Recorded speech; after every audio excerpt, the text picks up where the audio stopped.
যে স্কুলে পড়ছে সেই স্কুলে যদি গোখরো সাপ ধরা পড়ে আপনি কি করবেন? হতেই পারে স্কুল চত্বরে গোখরো সাপ ধরা পড়তেই পারে।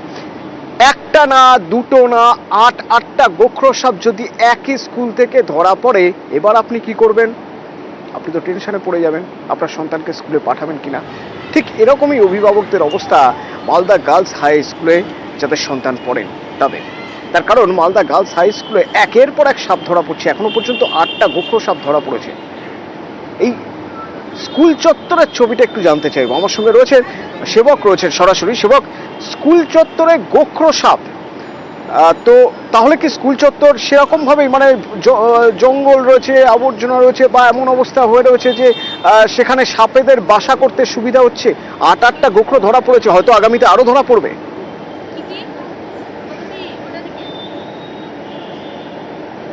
একদমই অসুন্দর। দেখো, বর্ষার শুরুতে সাপের ডেরার হদিস মিলল বলা যায়। মালদহ গার্লস হাই স্কুল, যেখানে প্রাথমিক থেকে উচ্চ মাধ্যমিক পর্যন্ত পড়াশোনা হয়, দিনের বেলার স্কুল, 2000-এরও বেশি ছাত্রছাত্রী, এই এত ছাত্রী যেখানে পড়ে, সেখানে আটটে গোখরো সাপ ইতিমধ্যে উদ্ধার হয়েছে। বন দপ্তরের সাহায্য চেয়েছে স্কুল কর্তৃপক্ষ। স্কুলে ঢোকার মুখে ডান দিকে স্কুল চত্বরে যে নৈশ প্রহরীর ঘর রয়েছে, সেই ঘর এবং আশপাশ এলাকা থেকে একের পর এক গোখরোর হদিস। এবং গোটা স্কুলে অনেক জায়গাতেই আমরা দেখলাম ঝোপঝাড়, জঙ্গল, যা নিয়ে কিন্তু অভিভাবকরা স্বাভাবিকভাবে প্রশ্ন তুলছেন, দুশ্চিন্তা রয়েছে। এলাকাবাসীও বলছেন স্কুলে পরিচ্ছন্নতা আপ টু দ্য মার্ক নয়, এবং স্কুল কর্তৃপক্ষকে অবিলম্বে এক্ষেত্রে পদক্ষেপ নেওয়ার দাবি জানিয়েছেন অভিভাবকরা। প্রচুর উদ্বিগ্ন অভিভাবক আজকে স্কুলে ভিড় করেন, কারণ যে সময় সাপ ধরা পড়ছে তখন স্কুল সময়, বাচ্চারা স্কুলে ঢুকছে, তাদেরকে যেখানে সাপ ধরা পড়ছে তার বদলে অন্য জায়গা দিয়ে, অন্য রাস্তা দিয়ে তাদেরকে শ্রেণীকক্ষে পাঠানো হচ্ছে। আর যেখানে সাপ ধরা পড়ছে তার পাশ দিয়েই কিন্তু রাস্তা রয়েছে যেখান দিয়ে বাচ্চারা প্রতিদিন স্কুলে যায়। বুঝতেই পারছো আতঙ্ক কতটা। স্কুল কর্তৃপক্ষ বন দপ্তরের সাহায্য চেয়েছে। এক সর্পপ্রেমী তিনি আসেন, তিনি তার উদ্যোগেই 8টি গোখরো সাপ ধরা হয়, এবং সাপগুলি যথেষ্ট বিষধর এবং স্বাভাবিক কারণে উদ্বেগ চরমে। উদ্বেগে রয়েছেন অভিভাবকরা, একবার তাদের কথা শোনা যাক। সাপ নাকি ধরা পড়েছে এখানে স্কুলের মধ্যেই, 7-8টা ছিল। যাই হোক, আমি এসে যা দেখলাম বালতির মধ্যে ছিল। অনেক আতঙ্কে, কারণ বাচ্চারা স্কুল করছে, এখন বলা যায় না কি থেকে কি ঘটনা ঘটতেই পারে। আমরা খুবই উদ্বিগ্ন। শহরের একটা প্রতিষ্ঠিত স্কুল নাইট গার্ড থাকে, ওর ঘরের কোণা থেকে প্রচুর পরিমাণে সাপের বাচ্চা বেরোচ্ছে। কম্পাউন্ডটা সেটাতে কিন্তু যথাযথ ব্যবস্থা বা পরিষ্কার পরিচ্ছন্ন রাখা ইত্যাদির ব্যাপারে একটু গাফিলতি আছে। স্কুল কর্তৃপক্ষকে যথাযথ ব্যবস্থা অবশ্যই নেওয়া উচিত। দিদিমণিরা তো টেনশন কম নয়, কারণ তাদেরও তো এখানেই থাকতে হয়, এই টিচার্স রুমেই থাকতে হয়, এই স্কুলেই যতক্ষণ স্কুল চলে ততক্ষণ পর্যন্ত ক্লাস নিতে হয়, টিচার্স রুমে থাকতে হয়, খাতা দেখতে হয়, টেনশন তো হবেই।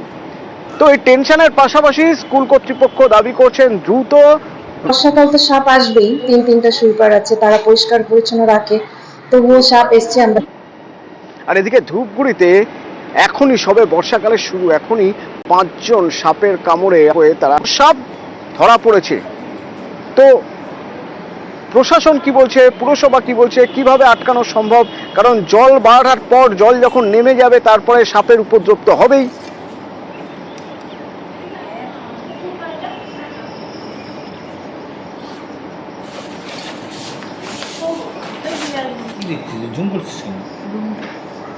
জেলা স্বাস্থ্য দপ্তর যথেষ্ট দুশ্চিন্তায় রয়েছেন। আর রোগী যা হাসপাতালে ভর্তি, তার সাপের কামড়ে অসুস্থ হয়ে হাসপাতালে ভর্তি এমন একজন, তার বাড়ির লোক, তার পরিবারের লোক কি বলছেন শুনবো।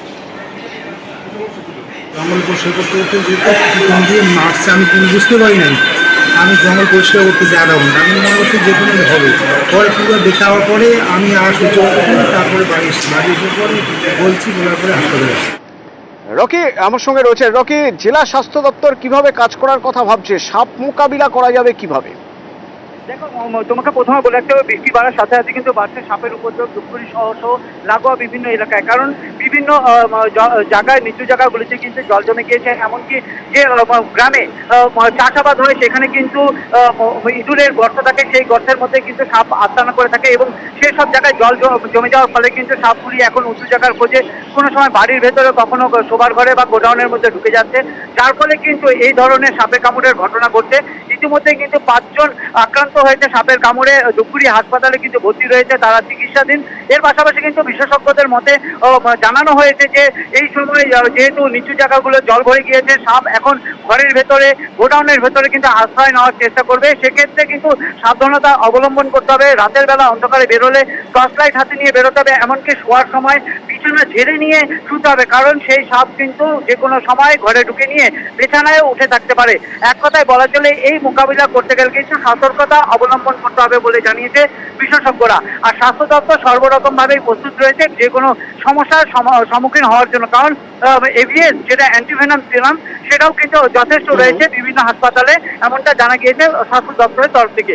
অতনু, ধন্যবাদ। সাপের কাটা রোগীর সংখ্যা তো এই বছরের জন্য একটু পরিবর্তন, এই বছরও বেড়েছে, বাকি বছরের নেই এই বছর সাপের কামড়ের সংখ্যা বেড়েছে। তবে সবারই কন্ডিশন ভালো। সাপেদেরও একটা কোনো আশ্বাসস্থল থাকে, ওখানে জল টল জমে যাবো, সাপরাও বাইরে আছে, মানুষ যখন হাঁটাহাঁটি করে তখন সাপ কামড় দিয়ে দেয়। দীর্ঘদিন যাবৎ বৃষ্টির ফলে সাপ আর বাইরে থাকতে পারছে না, তাই ওরা মানুষের ঘরে ঢুকছে বা রাস্তার মধ্যে চলে আসে। এতেই মানুষের ঘরের মধ্যেও যে সাপ ঢোকে, বন দপ্তরকে ডেকে বা স্বেচ্ছাসেবী সংগঠনকে ডেকে সেই সাপকে তাদের দিয়ে উদ্ধার করে নিজেদেরকে সতর্কতা অবলম্বন করতে হবে। হাওড়া জগৎবল্লভপুরে হনুমানের তাণ্ডব, মানুষ ঘরে খিল দিয়ে বসে রয়েছে, কারণ বেরোলেই হনুমান এসে আছড়ে কামড়ে দিতে পারে। আমার সঙ্গে দেবাশিস রয়েছে, প্রতিনিধি দেবাশিস, কি অবস্থা? দেখো, এখনো পর্যন্ত এই ঘটনায় বন দপ্তরের তরফ থেকে একটি খাঁচা পাতা হয়েছে, তবে সেই খাঁচা পাতাই সার। বন দপ্তরের নতুন করে কোনো রকম উদ্যোগ সেখানে দেখা যায়নি, যার জেরে আতঙ্কিত গোটা শঙ্করহাটি 1 নম্বরের বল্লভবাটি সহ একাধিক এলাকার মানুষজন। তার কারণ সকালবেলা, দিনের বেলা যে ঘর থেকে মানুষকে দেখতে পেলেই এই হনুমানের দল তারা আক্রমণ চালাচ্ছে। মহিলা শিশুরাও কিন্তু রক্ষা পাচ্ছে না এই থেকে, আর সবচেয়ে বেশি আক্রান্ত হচ্ছে মহিলারাই। এবং সেই কারণেই সকাল থেকে এইসব এলাকায় জনমানবহীন হয়ে পড়ছে গোটা এলাকা, এমনকি স্কুল সেইগুলিতেও কিন্তু ছাত্রছাত্রীর সংখ্যা অনেকটাই কমে গেছে। তবে বারবার করে অভিযোগ প্রশাসন বা এই বন দপ্তরের বিরুদ্ধে, একাধিকবার তাদের আবেদন, সেখানে হনুমান দেখা দিলে তারা খবর দিচ্ছে, কিন্তু বন দপ্তর সেখানে পৌঁছে যে ঘুম পাড়ানি ওষুধ দেওয়া, সেই রকম কোনো কাজ তারা করছে না, এবং যার জেরে ভুগতে হচ্ছে এলাকার মানুষজনকে। তবে অবশ্যই সচেতনতার একটা জায়গা, সেখানে বারবার করে সাধারণ মানুষরাই প্রচার করছে যেন এই হনুমানদের না মারা হয়, আর তারপরেও বন দপ্তর নিশ্চুপ। অতনু, ধন্যবাদ। হনুমান কামড়াচ্ছে, ছড়ে দিচ্ছে, আমরা ভয়ে করোনার মতো সকলেই ঘর থেকে বেরোতে পারছি না, একদম কোনো ব্যবস্থা নিচ্ছে না, কিছু করছে না। হনুমান গুলো 3টে একসঙ্গে এলো, আমাকে ফেলে দিল, কাপড় চোপড় ছিঁড়ে দিয়ে এবার কামড়ে দিয়ে বেরিয়ে চলে গেল। বাচ্চারা বাড়ি থেকে একদম বেরোতে পারছে না, ঘরের ভেতরে গিয়ে ঘুরে এসে আবার কামড়াচ্ছে। কোনো ডাক্তার যাতে এসে একটু সাহায্য করে।